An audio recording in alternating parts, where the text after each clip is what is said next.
too. And quick FYI, your sister signed it. All right. I still cannot go live using my TikTok desktop feature. That's a tongue twister.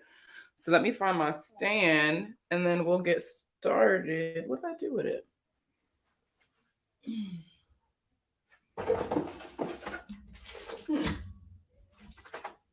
Hmm.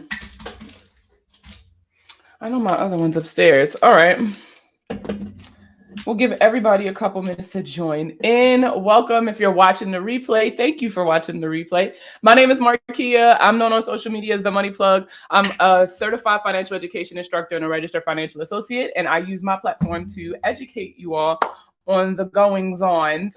Today, I dropped a Substack post. For those of you who don't know what Substack is, it's very similar to Medium, like a blog in a sense, where I can post like think pieces and things like that. For people to view and all my stuff. Hey, Brandy. And, all my stuff is kind of in one place for people to look at. And so today I posted a Substack. And the reason why I decided to go live, because I typically haven't been live recently. And hold on, I'm trying to get my TikTok up. There we go. Let's see. What are we going to call it?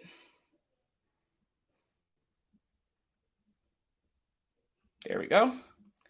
And we're good. So the reason why I chose to go live is because I have a feeling that my Substack is going to rub people the wrong way, which I get it. When you're confronted with certain things, it's kind of hard to swallow at first. I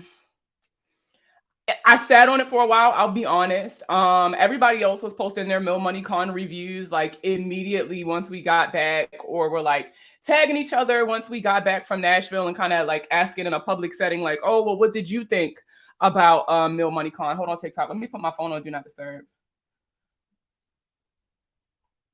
There we go. All right, we're good to go. Yeah, and the issue that I had with that was that I knew that what I wanted to say had to be said delicately, but also I wanted to be truthful in how I said it. With the way that I was feeling when I first got back, it would have came from an angry place because I was kind of angry about it. So I definitely sat with my feelings for a bit before I wrote the piece. But I'll be honest and say that since it came out, I've received nothing but really good feedback about my experience at MilMoneyCon. So for those of you who just got in here, welcome. I'm talking about today, I dropped a piece on Substack talking about my experience at MilMoneyCon. So for those of you who don't know, MilMoneyCon is it's like a financial professional convention for people who serve military personnel or for people who have served in the military at some point, or like spouses, stuff like that. And so this was my first year going. This is only their second year around. I met Lacey Langford, who is the founder of MilMoneyCon. I met her at FinCon very briefly, and somebody kind of put us on the same path. I was invited to come speak at MilMoneyCon this year. I spoke twice, technically. I did a panel on social media and talking about the do's and don'ts of social media for your business.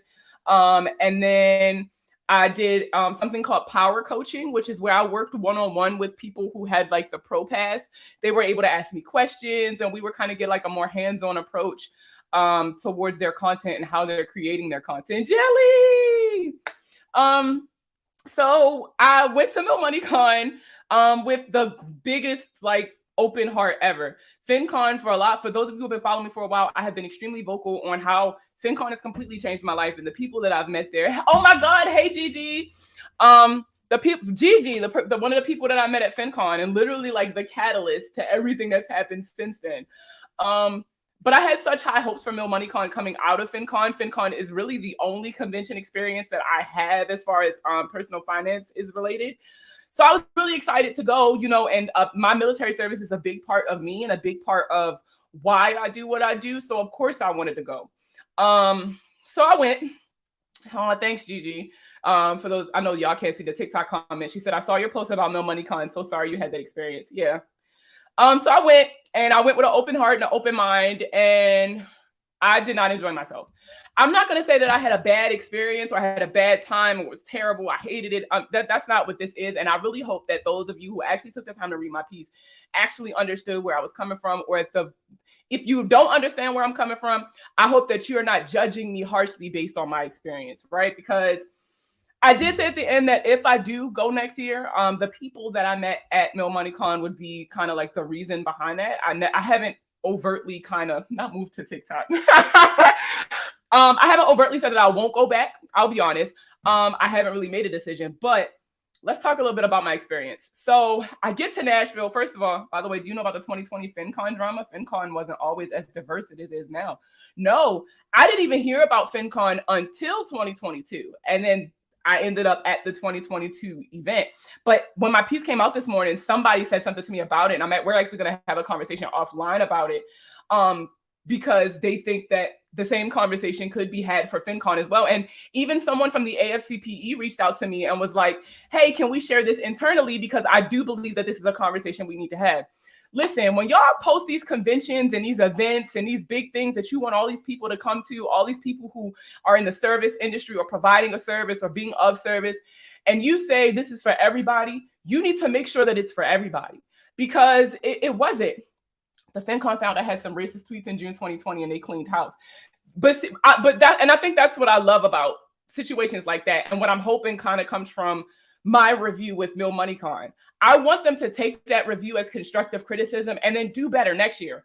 I'm not saying Black people just don't go because it ain't for us. What I'm saying is next year, when you guys start the planning process, I definitely think that there needs to be more of a DEI component in it.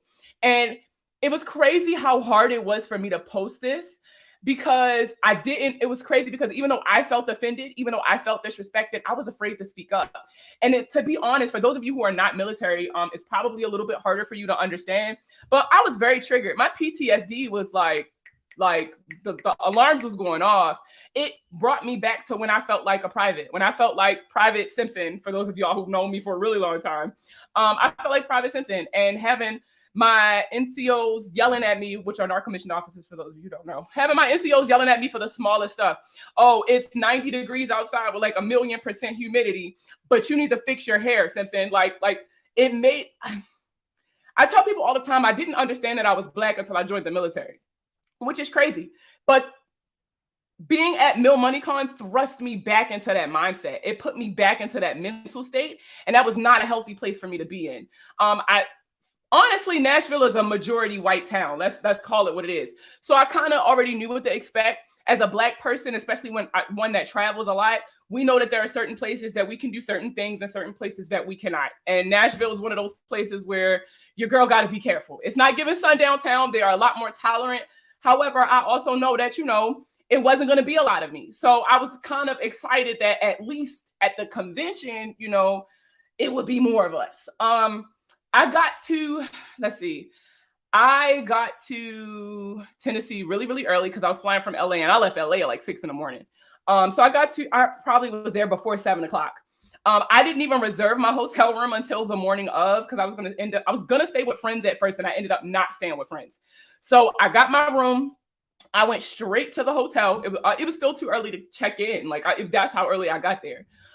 They didn't even have the check-in table set up. So I went upstairs to the area where the check-in table was, and I sat there because I was like, all right, well, I'm here for this. I might as well sit here, wait, then I can check in, go downstairs and then check in, and then I'll be good to go until everything starts.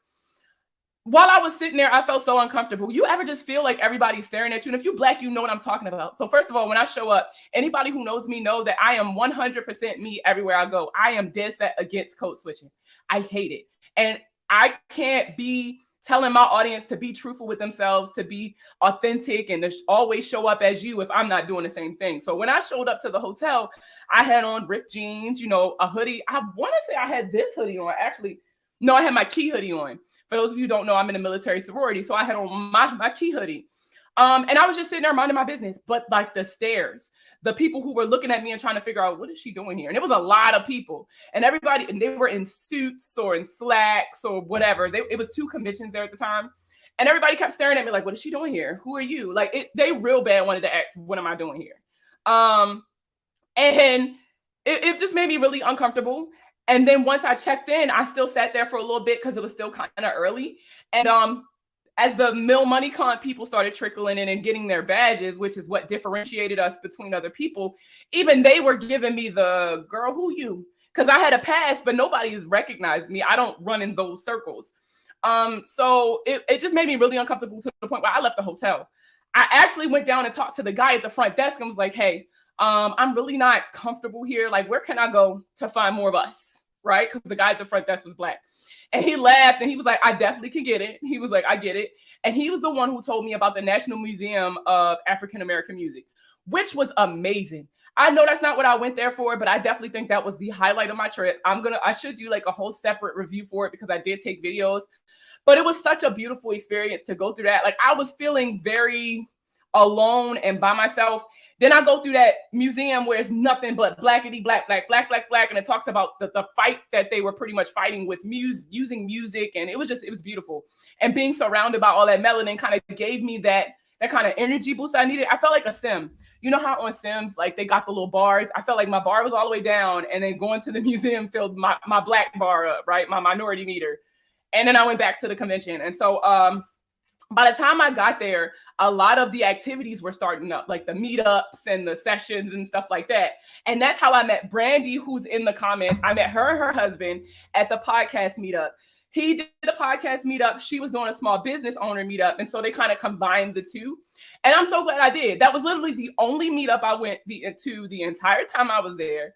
And the people that I met at the meetup were pretty much the people who I stayed with for the majority of the convention. That's how comfortable they made me feel. One, they were a lot closer in age to me than most of the people who were at the convention, which was another point of contention for me. There wasn't enough young representation, which I think is important when you're having conversations surrounding personal finance education, and personal finance services, right? So it's not the older people, like I get it. Y'all been doing this for 20, 30 years, but y'all are also extremely out of touch with the people that you're still trying to serve. And so I really wish it was more young people, but that's kind of why I clung to like Brandy and her husband. Shout out to the Spirit Change podcast and then Freelance Corporal. But like, it was just like, I don't know. I connected with them. They like, I could have the hard talks with them and they got it. And when they didn't get it, they had no problem saying that they didn't understand it and asking me for more explanation or asking me to express myself. And that's really what I was looking to get out of a lot of the conversations that I was having. My biggest point of contention with the military was that they love to say, oh, we only see green, we only see green, we only see green. That's crazy that you say that when Black soldiers, that like a whole scathing report came out. I keep saying soldiers, I apologize, troops, because I mean everybody, but Black troops are punished at a disproportionate rate than their white counterparts. And a finance portion is a part of that. When you get punished in the military, they taking your check. They taking your rank, which will then take your check. Or they just cutting your paycheck in half and you just get a no pay due. Like, and that has an effect on your finances. That has an effect on your mental health, which then affects your finances. And so these are some of the conversations that I was looking to have. Like, what are you guys doing, or what are you willing to do, or what conversations are you willing to have, or what projects are you willing to start to serve the Black community? Because we are here. When I switched from INSCOM to FORCECOM, for those of y'all who are in the Army, I went from an intel unit to like a combat support unit in the 82nd Airborne Division. The majority of my company was Black. The majority of my company was minorities, period. But it was crazy because they would still have like white leaders, right? Our leaders were majority white. And there would still be a disconnect between them and us. And the disconnect was always like a cultural sensitivity thing. Like they didn't understand what we were saying or what we needed, or they don't like how we look, like, you know, y'all get it, the loud music, the things that we like to do on the weekends, how we talk and things like that was always a point of contention during my service. And so I was hoping to have some discussions on what these people who are profiting off of the lack of education that these same minorities have. I was wondering, what are you guys doing to make that better, right? What are you guys doing to change it? It's not enough for us to make money off of these people. And I think that's what made me so angry, because I get it, right? This is how y'all, you know, make your money. Everybody want to be a millionaire. Everybody want 1,000 pieces of property and 100 acres. And I fucking get it, man. I got bills to pay too. But at the same time, if you are not serving the community, then what are you doing other than profiting off their lack of education? And how is that okay? I get that that's what y'all been doing for a while. We're not standing for that shit no more. And the same goes for these people. Like, they think that because they have served, or because they're serving people who serve the military, right, that gives them the right to do these things, like, you know, making millions of dollars off the back of our miseducation, right, or lack of education, because they feel like, all right, well, after I help you, yeah, you're going to be good. You ain't going to need no more help. But you ain't teach them nothing. You didn't address the cultural aspect of why they made those financial decisions, right? It's not just about making money off of people. We need to talk about the change that we can create so that they don't need a whole bunch of us. Did you hear about them trying to take our military benefits? Girl, yes, that's a part of the whole budget thing and how America's about to run out of money because the Republicans want to slash like the budget for us and all this other stuff. That's a different conversation. But yeah, I heard that. But that's another thing, right? There weren't even conversations about that. I don't know. It just really bothered me. Like, I'm gonna be honest with you. And when I was describing this to my friends, like they got it. But like, to me, the convention was rich people trying to get richer. A lot of them was given very much that. And when I say rich people, I mean, to me, you rich if you're above the poverty line. Because if y'all actually take a look at the numbers, the majority of us are at or below the poverty line right now.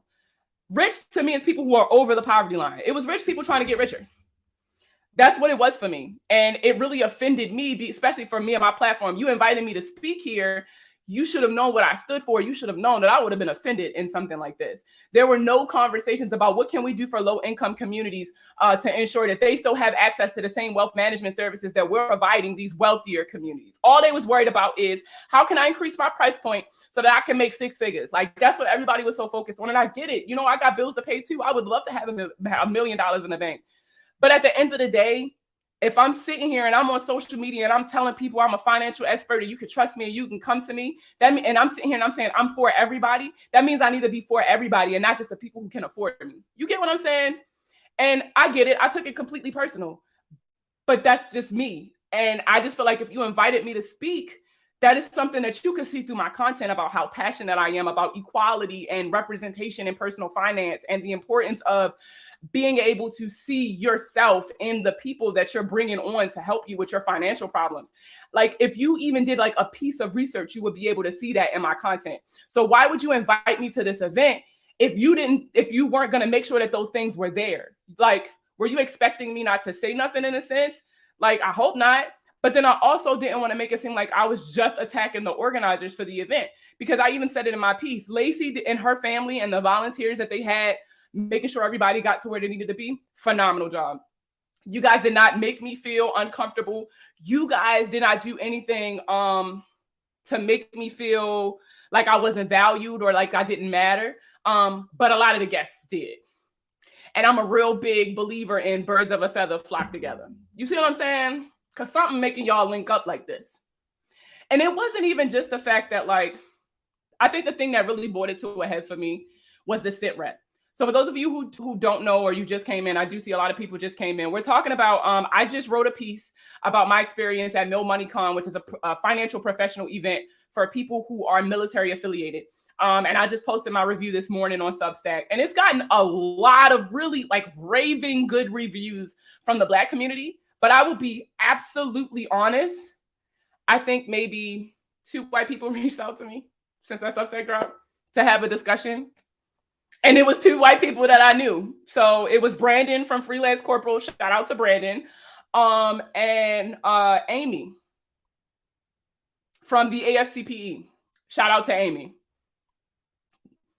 She asked, could she share it internally? So like they could, because these discussions need to be had about the importance of DEI, even down at the organization level, when you guys are getting together, the panels and things like that for these conferences.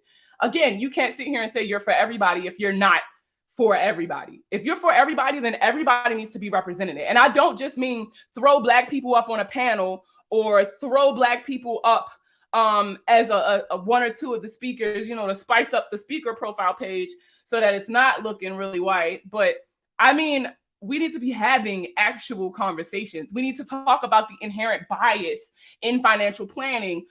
We need to talk about some of the cultural differences between communities that often prevent them from achieving financial success.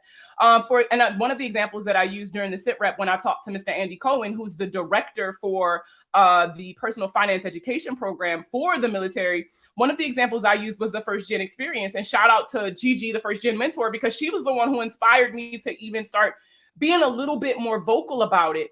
Gigi she's unapologetically Latina, unapologetically. And if you don't help the Latinx community, she don't got nowhere at for you, none. And so I used her experience and, the experience that she's outlined as being a first generation, because I had no idea what that's like. But there are certain cultural things that she has experienced in her life that influenced her financial decisions. And I can't address that because I'm Black. I've never had that experience. So I asked the director, what is he doing to address some of the cultural differences, or what is he doing to create a more inclusive program that acknowledges some of these sensitive things that these cultures experience that is hindering them from that financial success? So when I asked him that the first time, right, he said a whole bunch of stuff. You know how when you ask somebody to answer to a question and they don't have the answer, but instead of them saying they don't have the answer, they try to read you the corporate line, the company motto, the vision, right, the mission statement. That's what it felt like he did to me. And so he did did I answer your question? I was not going to say yes. So I said no.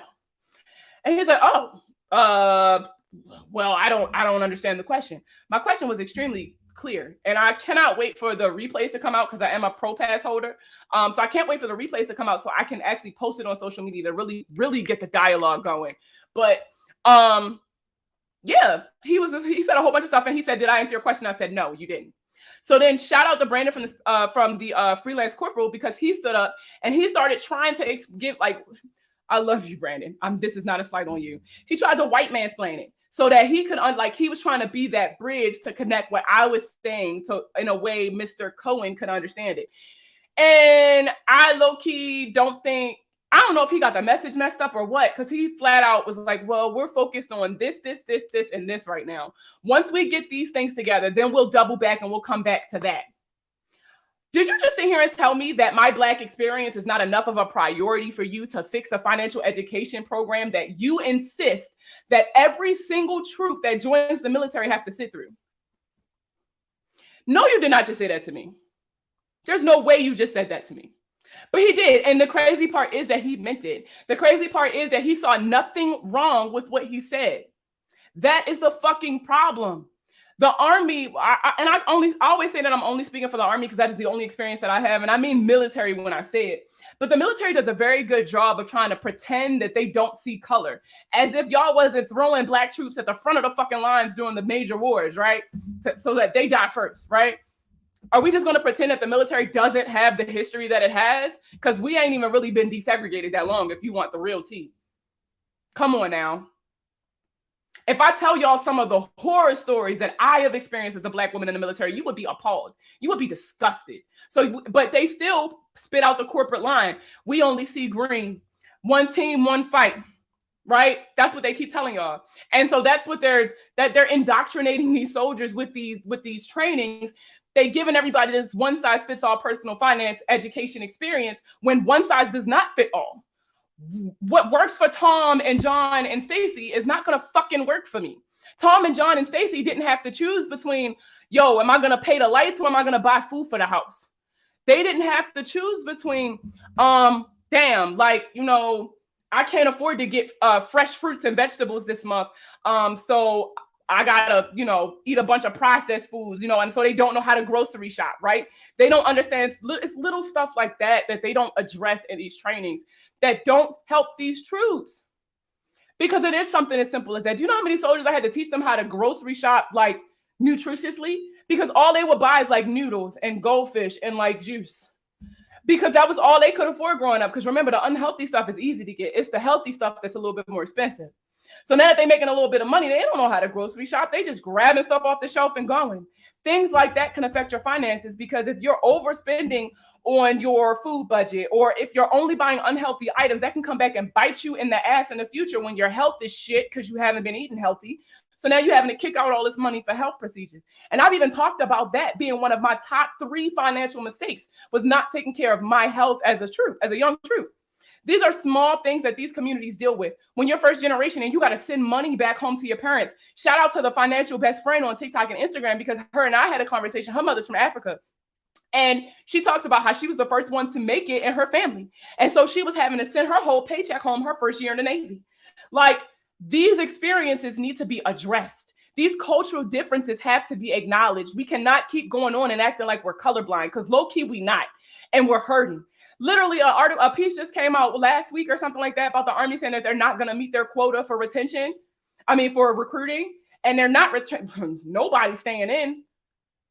You wonder why. You wonder why the divorce rates are so high in the military. It's not always infidelity. That's not always what it is. A lot of it comes from finance issues. A lot of it stems from that. The domestic violence cases in the military, a lot of those stem from anger, which stem from finance issues. The suicide rates with the military, a lot of that stems from, I'm not making enough money to take care of my family and I can't take this shit no more. But nobody wants to acknowledge that. Nobody wants to talk about it. We had to go to the food pantry. It was troops. When I was at, where the fuck was I at? When I was in South Carolina, I was on food stamps. It was just me and my kids because my husband was stationed somewhere else. And I was on food stamps. I shouldn't have had to been. Girl, speak it. Somebody on TikTok said, and a lot of troops get married to get the BAH. Absolutely. They wouldn't have to do that. They wouldn't have to do that. Hubby had to get a job at the commissary. A lot of troops have to get second jobs. When I was stationed at Fort Meade, this was 2011 to like 2016, I had a part-time job. I worked at the CarMax out in Ellicott City. I delivered pizza for Papa John's in Essex, like the Middle River area in Maryland. Like, I've had a couple part-time jobs. Gotta let them know about the doctor and his talk on mental health. I didn't even go. I'm gonna be real with you. There was a point in the Military Money Convention where I stopped going to sessions. At that point, I'll just catch the replay. That's how uncomfortable people was making me feel, especially after I asked that question to Mr. Cohen. Nobody wanted to talk to me after that. And then when it came out that I was the one, so they had this board, right? Shout out to Freelance Corporal. Oh my God, you was working at Fort Meade during that time. I was at NSAW. I was in the Intel. I was there before they stood up the Cyber Brigade, and during that like time period. That's crazy. But shout out to Freelance Corporal. But they sponsored this board. I think it was him and Spare Change Podcast. They were the ones who convinced me to write on it. There was a board, and yes, it's called the Make Your Point. I'm so glad you wrote that. So it was called the Make Your Point board, and you would write down whatever like major point you had, and people could vote for your point, right? And at the end of MilMoneyCon, you would close it out. You would give a speech or whatever to make your point on the stage. You would get that opportunity. And so my point was Black people should stop listening to Dave Ramsey. Personal representation matters in personal finance. If you've been following me for a while, you know that I have been preaching this I've been shouting this from the rooftops. It actually got my TikTok taken down last year because I said exactly that. And so it was crazy because people saw it, and it was crazy because like I would walk past the board and hear people talking about it because you're not supposed to know who wrote it. You're not supposed to know who wrote it. You just write it up there and people vote. So like I would walk past the board or like walk up behind people, like acting like I'm about to vote, waiting for them to vote or whatever. And they would read my point, look at each other and hurry up and vote for something else. They were hell-bent on not having that conversation there. They did not care about representation in personal finance because for so long, personal finance has looked like every other fucking white man who has ever served in the military. Personal finance addresses their problem, so they don't give a shit. That's literally what it gave to me. Their problems are addressed, so why should they care? They are comfortable. They are fine. So why should they care about other people's problems? It was given very much like a lot of people who were standing at the board, and y'all lucky I didn't call y'all out because a couple of you I've recognized, but it was given very much pull yourself up by your bootstraps. It's given we all have the same 24 hours in a day. I was disgusted. I was appalled. I was disrespected. Don't sit here and play me and make it seem like I have the same opportunities as the white people who pop up in these spaces or served in the military. If you're going to be honest, be honest. If we're going to have actual dialogue, let's have actual dialogue. But don't piss on my leg and tell me it's raining. Let's not do that. I would rather you sit here and say that you don't want to talk about it than for you to keep pretending like this just doesn't exist. And I was so angry. And again, my anger is not necessarily directed at the organizers for MilMoneyCon, right? Like I said, Lacey and her team never once made me overtly feel uncomfortable. But it was the people that was there. And it was the lack of representation as far as conversations go for the panels. It was, the sponsors. I loved you guys, especially shout out to Kirby. Shout out to Moss Refund. Shout out to the Amazon military guy, even though like you literally said nothing while you were there, you were still really cool. The AFCPE people, the FinCon people, y'all were cool, But where's the Black people? Where's the Hispanic people? Where, like, you like, where's the Asian representation? There needs to be discussions at the like foundational level. When you guys say, I want to put together a convention, you immediately need to put together a DEI panel. Immediately. That needs to be like one of the first things that need to happen. Even if you ask members of the community to volunteer for the spot, we would do that. There are some people who would do that. I care so much about making sure that the Black voice is heard in personal finance education in the military that I would have volunteered my time to help you guys make sure that this embodied what we needed, right? But I was never asked. It was never a conversation. It was never an offer extended. I definitely think that in the future, and I said this in my piece, that this should definitely be considered. If you guys are going to be for everybody, then everybody needs to be a part of the planning process to ensure that everybody's voice is heard. And I mean, that's what it is. Oh, thank you. That's just what it is. That is literally the whole summarization of the piece that I wrote for Substack. Obviously, I definitely want you guys to go check it out. Subscribe to my Substack. I love writing, and I love that I found a platform where I can post my writing guilt-free. I definitely want you guys to check the piece out because I really want you to get the whole experience from me. But at the end of the day, my point that I was trying to make with my piece was that MilMoneyCon has the potential to be something great. It has the potential to really address a lot of the issues that we have. If we can get some more young people in, young leaders, if we can get more people before they transition out, people who are still in charge of troops and can tell us what they're hearing at the line level, right?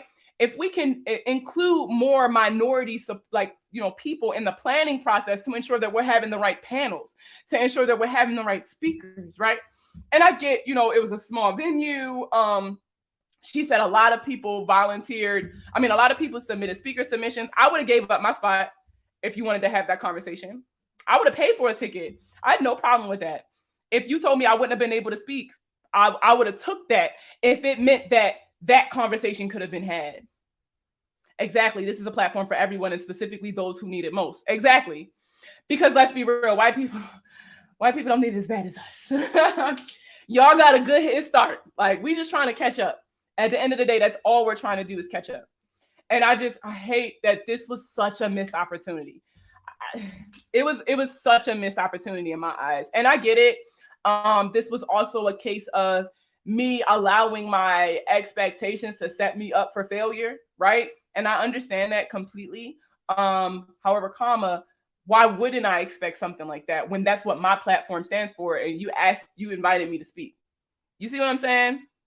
So I really just wanted to do the live today. This was their second one. So I didn't know about this last year. I just found out about it. And I think this was right after MilMoneyCon had happened when I first found out about it. And so I was like, next year I'm gonna go. And then how I ended up speaking was the day that all the speaker applications was due, like the last day to submit. Rakim, shout out to Rakim Sabri, he texted me and was like, yo, did you submit your speaker application for MilMoneyCon? Here you go. And sent the link. So I was like, oh my God, peer pressure. And so I submitted a request to speak. Now, I submitted a request to speak about social media because anybody who knows me knows that's my shit. I know how to use social media as a financial professional. I spoke for the National Credit Union Administration at last year's annual summit on how I use social media to reach underbanked communities and educate them on things that, a typical bank or financial institution could do it, right? So like I know social media. So that was what I applied for. And she reached back out to me to say that a lot of people submitted. And so she don't think she can get me my own kind of like breakout, which was what I had applied for. But she invited me to be a part of the panel. So I just feel like when you invite people to speak at your event, you vet them, right? To make sure that they a good feel for your event. So I ignorantly assumed that obviously you went through my content and you saw what I stood for. So you should have known, hey, if we invite her, she's going to have a certain expectation for certain things. It just didn't pan out like that. Y'all don't judge me. I think that's the first time I drank a Pepsi on live in a while.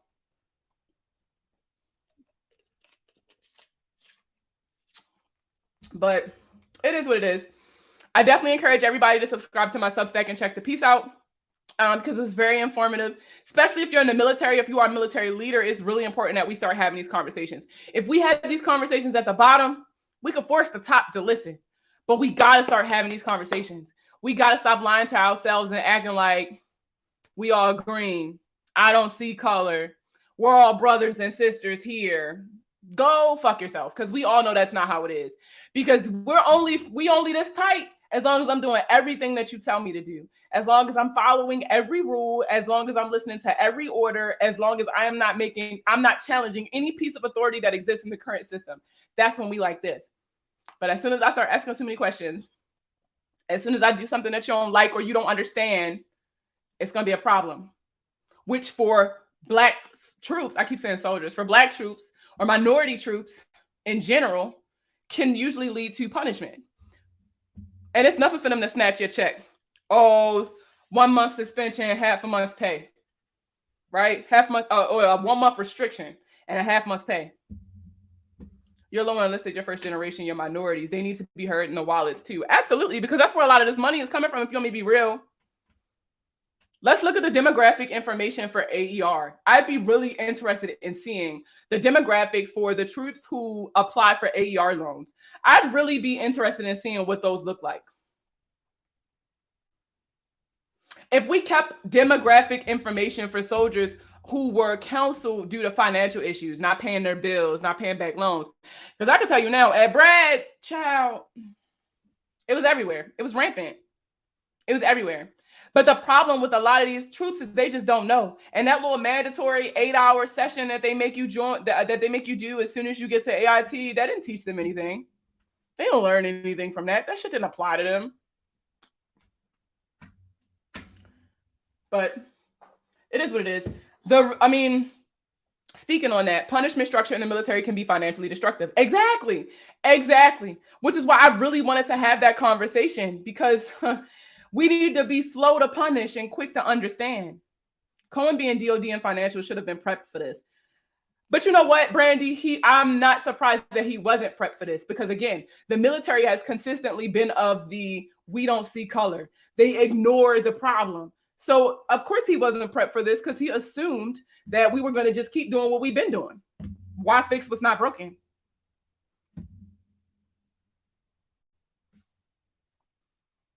That's literally what it boils down to.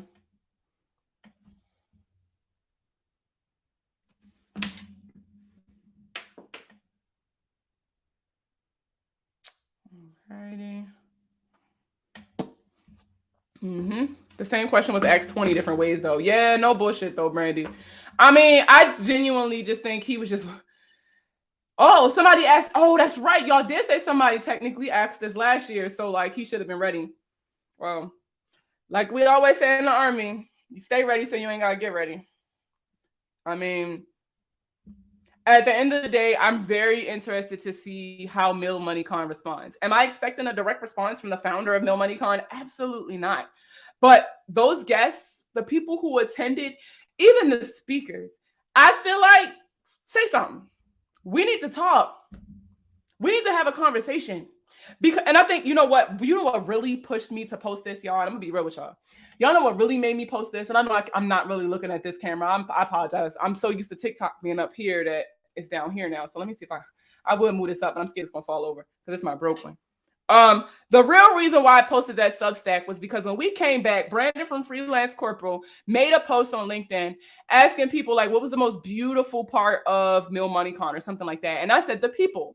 Matter of fact, I will go read the exact comment. I will read the exact comment.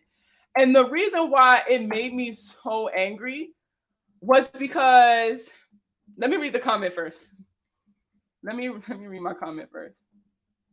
I'm going to go right to his page. Boss, where you been? I ain't been live. I've still been posting, but I've been so busy with the move. Y'all, for those of you who don't know, I just moved to California. So I've been like super busy with the move. And then I had like back-to-back stuff. Like I had rolling out LA for my 30th birthday. Then we moved to California. Then I had Dreamville. Then I had Coachella. Then I had MilMoneyCon. And now I'm home trying to catch my bearings a little bit. Oh, Clarica. Let me see. Whoops, didn't mean to do that. All right, I'm on LinkedIn. Let me go find the post. Yeah, I'm in Cali. Oh, thank you. I had so much fun for my birthday. Let me see, where's the post? Damn it, Brandon, you post so much. Oh, here it is.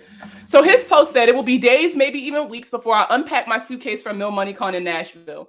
Meanwhile, I've been trying to unpack my jar-headed mind of all the incredible stimuli from over the weekend. I was absolutely moved and inspired by the community I was surrounded by.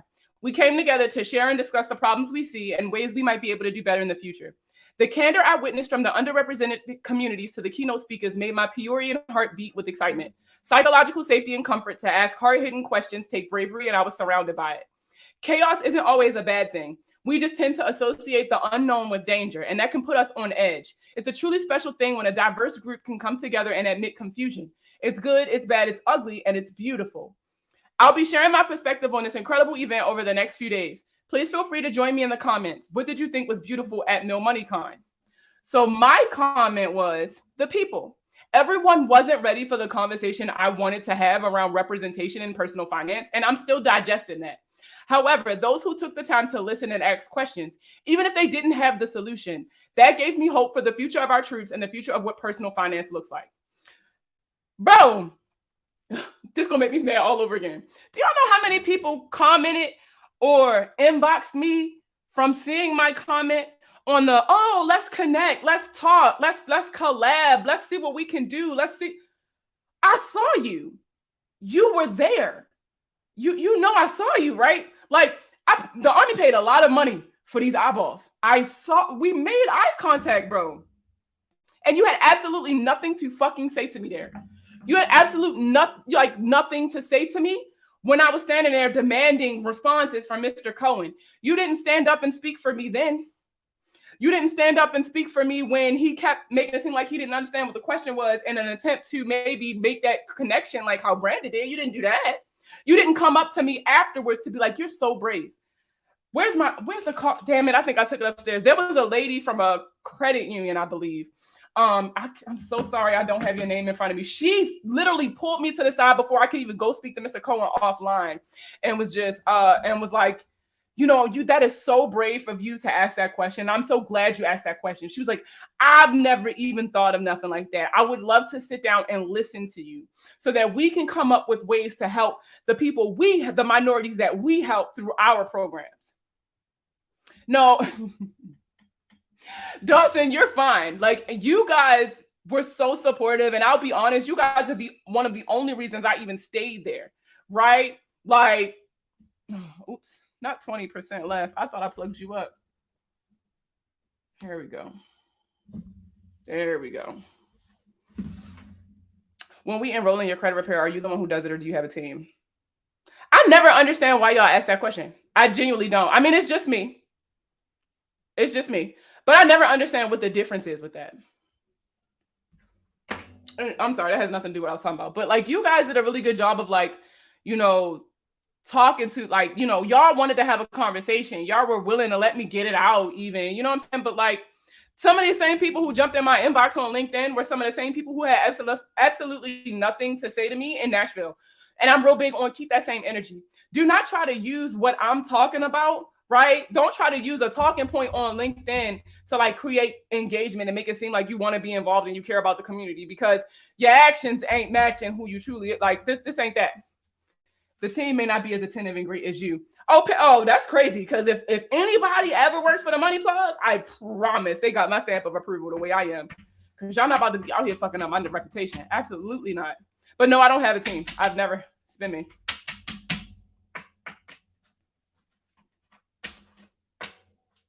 Like, that's just so crazy. That's so. I just thought, I like the audacity of those people to jump in my inbox off of LinkedIn or to try to get, and then like all of a sudden everybody want to start posting about how we need to have more conversations and we need to start. No, miss me with that. Boo. Tomatoes. I don't want to fucking hear it, because y'all had absolutely nothing to say in the moment. Y'all did not speak in the moment. Y'all allowed it to just fall flat. So keep it like that. Keep it like that. Your true colors showed because nobody else was around. It was just the personal finance people, right? It was just us in the house. It was just us in the house. So you were comfortable being your true self. And now that you are out in the world and everyone is watching, now you want to be vocal on social media about the importance of representation and personal finance. And now you're inviting me to have these conversations. And now you're inviting me, you know, Yo, Brandy, listen. So I literally every single night after the convention, I would go down to the hotel bar and sit there for hours and help people, talk to people. Not we on the same thing. I did. Like, it just made me so mad. And that is what prompted me to write the piece. Because and that's why I said it took me a few days to get it up, because honestly, when I first wrote it, I was speaking from an angry place. I felt disrespected. It thrust me back into that mindset of Private Simpson, Specialist Brown. If anybody who served with me at Bragg is on this live on any one of these platforms, you know how shitty they did me. It put me back in that mind state. And it was given very much fight or flight. When I tell y'all, I was literally looking up flights home before I went down to the museum. I was literally trying to figure out how I could get home immediately after my speaking engagement, because I was supposed to speak the second day. So I was like, well, shit, I can leave out of there and go straight to the airport. I'll check out early. That's literally what it was given. I definitely want to thank, and I made sure to name those who made me feel comfortable, people I felt safe with, people who went out of their way to ensure that, that I enjoyed what was left of my experience, people who were willing to have those tough conversations, like Brandy and Dawson and both the Brandons and Stephanie, Daniel, Yukanje, shout out to her. Like, honestly, though, I should have gotten my ass within the military because the shit I got away with. Wow. Exactly. And the Article 15s that I had, if I told y'all some of the things that I got an Article 15 for, bro, y'all would be like, what? You got in trouble for that? Girl. But I definitely made sure to, in the same tone and on the same platform that I sat here and I was talking about those who did not aid in my pleasant experience, right? For a nice way to say it. In the same tone and on the same platform, I made sure to honor those who went out of their way to make sure I felt uncomfortable. So I linked all of their LinkedIn pages for all of you to go check out their content and what they have going on with their businesses, because we all do different things. So please subscribe to my Substack by clicking the link in my bio if you're on TikTok. YouTube, you can go to the website that's linked on my page. Facebook, you can I've linked in the description for the video. I've linked how you can subscribe to my Substack and my YouTube channel, because this live will be saved on YouTube. But yeah, it's the counterparts being able to throw objects and curse their superiors out. Girl, don't even get me started about how they are passionate. Girl, go to hell. Right, they passionate, but if I disagree, I'm being insubordinate. If I say something and like they take it as a wrong tone, disrespecting a non-commissioned officer. Girl, I was passionate. Don't get me started on the disproportionate amount of DUIs that get Black or brown soldiers kicked out, but white soldiers with good PT scores and good weapon quals get to stay, but the military supposed to be zero tolerance. We ain't gonna talk about that. Or how Black and brown soldiers are getting kicked out at disproportionate numbers over popping hot on a piss test, even if it's their first infraction. However, white soldiers are allowed to, keep pissing hot, and they just do sub C, and it's the end of that. But all right, tomatoes for everyone. That's not helping build the conversation. No, period. Hey, at the end of the day, guys, I felt like somebody needed to say it, because at this point, I'm tired of dancing around the topic. And I am in a place, thank you, Jesus, I'm in a place where financially I am secure enough that I can say these things and not fear reprisal. Literally today, I can make not another dollar with the money plug, and I'll be okay. I'll be fine. My bills will still get paid. I'll still be able to go to my music festivals every year like I always do. My kids will still get the same opportunities they've always gotten. And I love that I'm in a place like that. I wish more people were. And the only way that that's going to happen is if we have these hard discussions. So I'm willing to put my brand on the line and say, do better. I'm willing to put my name and my reputation on the line and demand better from these organizations and from the people who support these organizations. Because other people can't. They got a check that they got to get every month. And if that check don't come in, they don't eat. That check don't come in, their kids don't got nowhere to stay. So it's my responsibility. If I'm sitting here and I'm saying I'm for the people, if I'm sitting here and I'm saying that I got this platform and I'm using it to educate and inspire and to motivate and to create change, then I got to really do that. We are no longer in the age where a business can just say they do shit. People gonna look it up. People gonna check your track record. They're definitely gonna check the Carfax. And if you're not doing what you say you're supposed to be doing, they're gonna call you out about it. And that's another thing that I was trying to get people to understand there when I was talking on the panel. Like, y'all say a lot of things on social media, but your actions ain't matching up. You say that you care about Gen Z and millennials, yet you shit on us and any other time, and you don't provide any services that kind of cater to our needs. You can't say that you support the Black community, yet you're sharing like really far right shit on your pages, thinking that we can't see it. You can't post polarizing shit on Twitter for likes, shares, and comments and think that it's not going to come back and bite you in the ass when you're trying to sit somewhere and purport yourself to be for everyone. And I'm looking at a lot of you finance bros. A lot of you finance bros. It's time that we start holding people accountable. I've talked a lot about, especially for those of you who have talked to me offline about social media, I talk a lot about your responsibility to your audience when you are putting yourself in a position to be considered an expert in a field. When you are using these social media platforms, bro, to teach, right? If you're telling people that I'm here to teach you something, teach it. Teach them something. Teach them the right things. Don't sit here and just say shit for shock value and then go back in your private life and you're the complete opposite. Don't sit here and say, Black people need reparations. And then you go home, you like, man, fuck that. They just lazy. That's crazy because that's what a lot of y'all are giving.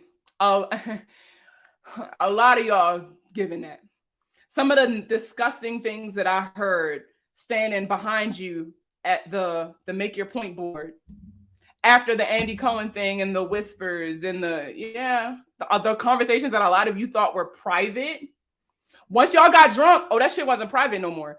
I don't know why y'all insist on getting drunk at these events, knowing that y'all can't hold y'all liquor. And when you can't hold your liquor, you can't hold your tongue. But a lot of you have told me what you thought about me right out the gate while you were intoxicated.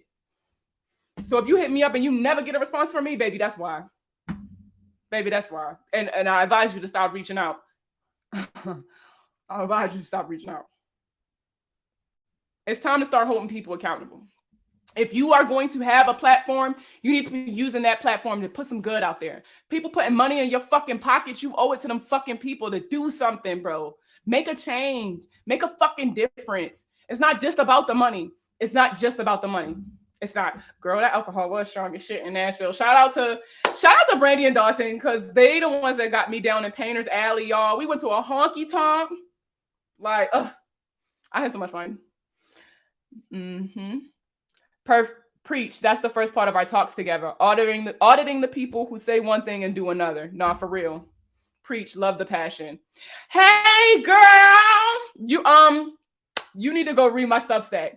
Ariel. You need to go read my Substack, because that's what this live was about. You would have been fucking hot. I really wish you would have came to MilMoneyCon. I really wish. For those of y'all who don't know who I'm talking to the VA loan lady, and I love her. She works with military. Like, she knows everything there is to know, low key, about VA home loans, and she is very hell bent on like making, like, she's super unapologetic, bro. Like, she is. Read my Substack. Read my Substack. That's all I'm gonna say. Thank you for being you unapologetically. I just feel like I owe it to people. I owe it to everybody who came before me who wasn't able to do this, who couldn't say what they really wanted to say because they weren't in a position financially to do that. Thank you so much for the roses. I owe it to the people who, yes, it's in my bio. If you scroll down, once you go on that page, it'll say subscribe to my Substack. And you can just go read the piece. And it's available for free. You do not have to be a paid subscriber to view this particular article. I owe it to the people who like my videos, who share my posts, who comment, who email me questions, who send their kids my way to teach their kids about managing their money early, right? Like, I owe it to the people who never had this, who didn't have a TikTok where they could just get information from. They had to go ask and dig in encyclopedias and all that stuff. Like I do it for them. There's something that was said ever since I was little. We hear it in our community, right? If you want to hide something from Black people, put it in a book. And so I used to always tell people when I would get on TikTok, because I read the books so that I could make these videos. Now y'all ain't got to read them fucking books, right? So I owe it to them. And I just wish everybody else had that sense of service, right? Of wanting to be of service to the same communities that pad their pockets. Like, and it was just so disheartening not to see that. It was very discouraging to not get that. You also owe it to yourself. You're a huge voice. Exactly. And I've worked very hard to build my platform. And what was the point if I'm not going to do something with it? I did this shit for nothing, if that's the case. And it was a lot of work. I have to tell you now, I barely do anything. I'm definitely not about to do this shit for nothing. Anybody who know me in real life, y'all know how. But thank you guys so much. I know I've been keeping y'all. I keep looking at the clock like, ooh, it's been an hour. Thank you guys so much for letting me vent. But and it's just so crazy because, like I said, I've gotten a lot of feedback from the Black community. And yes, like we need to start talking about this. Thank you for speaking out. Like, I'm so proud of you for speaking out. Like, you did an amazing job. You're an amazing writer. Let me tell y'all. Y'all want to know something? I gotta tell y'all. So when it came out, Rakim Sabri writes for Forbes. So I always tell him I look up to him, and he'd be like, but like low key, I really do, because like he literally has done everything I want to do in life. like he's had a TEDx talk, full write for Forbes. Like, this man is badass. And so I text him and like, hey, well, technically he gets the notifications when it comes out, and like he was like, you did an amazing job. Like, I love it. I was like, really? Like, oh man, I was so proud. And then like, shout out to Chris Corinthian, or the Finlit guy on TikTok. I don't know who the other person is who also was telling me how good of a job I did, but there was a lot of people, especially, I didn't even know the neighborhood finance guy. I didn't even know he had served in the military until he said something about it. Like, and I started getting feedback from my community about my piece, but I can count on one hand how many reached out, said something. I even put at the bottom of the piece that if your experience was different, comment on the piece. I really want to talk about this. I want to talk about how I can make my experience look like your experience. Oh, Brandy, I got a whole list of people I can send to you for you to start following. Oh, and if y'all don't follow me on Instagram, follow me on Instagram. My book is upstairs. Millennial in Debt, or Melissa John Baptiste. She is dropping a book tomorrow, and she sent me an early copy that I got last week, and I finished the book already. It's called So This Is Why I'm Broke. If you follow me on Instagram, I posted about it today, as well as I put a link to pre-order her book on Amazon in my Instagram story. But shout out to her. I cannot wait for y'all to read this book. I like the book so much because I got mine for free. I bought 3 books for my friends. Each one of my homegirls is getting one. And like, they're going to be the first ones in my book club. Oh, y'all want me to tell y'all? I guess I should tell y'all. I'm starting a book club. It's called The Bougie Bookworms. And we're going to get everything set up once their books get here. So Melissa's book is actually going to be the first book that we go over in the book club. So I'm super, super excited. So if you guys are looking for a new finance book to check out, it comes out tomorrow. It's called So This Is Why I'm Broke by Melissa John Baptiste, or at Millennial in Debt on social media. Definitely check it out. But oh shit, it's 6:00. Y'all know what that means. Every other Monday, I do Fin Noir on Twitter. It's a Twitter space that me and some Black personal finance creators do all the time. So if y'all still got some free time, y'all still want to sit, chit chat or whatever, hop over to Twitter. I'm at THEE Money Plug on Twitter, and we're about to start the Twitter space. So I will see you guys in a little bit. Thank you guys so much for sticking around. If you weren't here for the whole thing and you want to check it out, the replay will be available on YouTube as soon as I get off of here. And I'm available on YouTube at Markia B, aka The Money Plug, or Markia The Money Plug Brown, or you can just search at THEE Money Plug and find me on YouTube. But thank you guys so much. Please make sure you guys subscribe to my Substack. Make it worth it, right? Even free subscribers, right? Free subscribers or something. But thank you guys so much, and I'll see you guys on Twitter.